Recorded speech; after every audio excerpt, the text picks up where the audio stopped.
Miss হবে না আপনার পছন্দের টিভি শো। দেখুন জি5 অ্যাপে একদম ফ্রি। আমার জীবনে কিচ্ছু পাওয়ার নেই,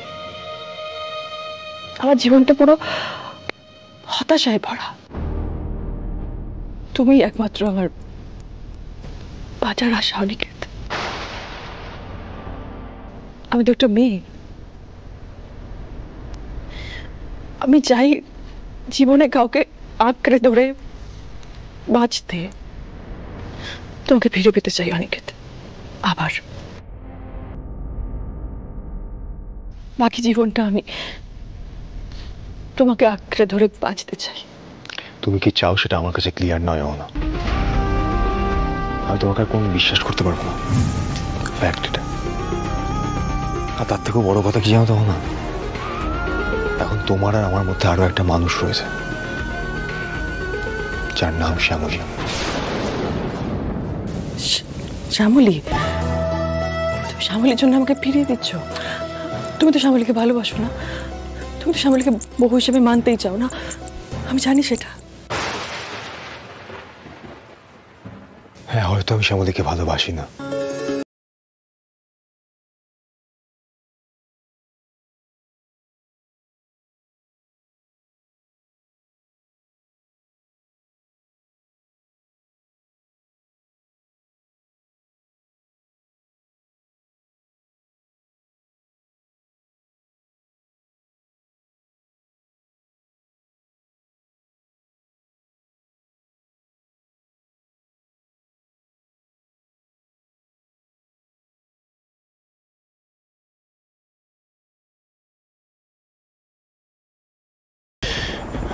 কিন্তু এর মানে এটা নয় অহনা যে তার জন্য আমি শ্যামলীকে রাতারাতি সরিয়ে দিয়ে ওই জায়গায় আমি অন্য কাউকে বসাতে পারবো, অন্য কাউকে ভালোবাসতে পারবো, এটা নয়।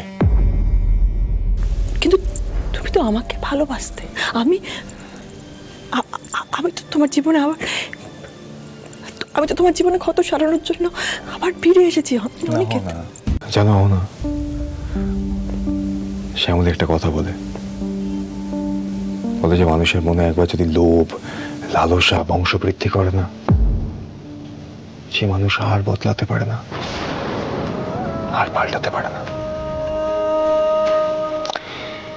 কিন্তু তোমাকে আমি একটা কথা অ্যাডভাইস অবশ্যই করবো, যদি নিজের ভালো চাও প্লিজ একটা ভালো মানুষ হয়ে দেখাও। আর আজকে যা তুমি করেছো, দয়া করে এই কাজ করার চেষ্টাও কোনোদিন করো না, আর নিজেকে হিউমিলিয়েট করো না প্লিজ।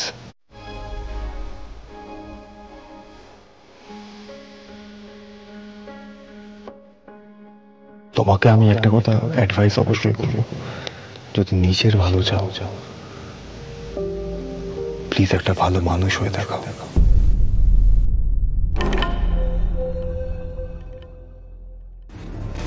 নিজের মুখে যখন স্বীকার করলে যে তুমি শ্যামলীকে ভালোবাসো না, তাহলে তো আমার কোনো ভয়ই নেই। তোমাকে আমি পেয়েই ছাড়বো অনিকেত, তার আগে তো আমি কিছুতেই থামবো না, কিছুতেই না। জি5 ডাউনলোড করুন আর সব এপিসোড দেখুন একদম ফ্রি।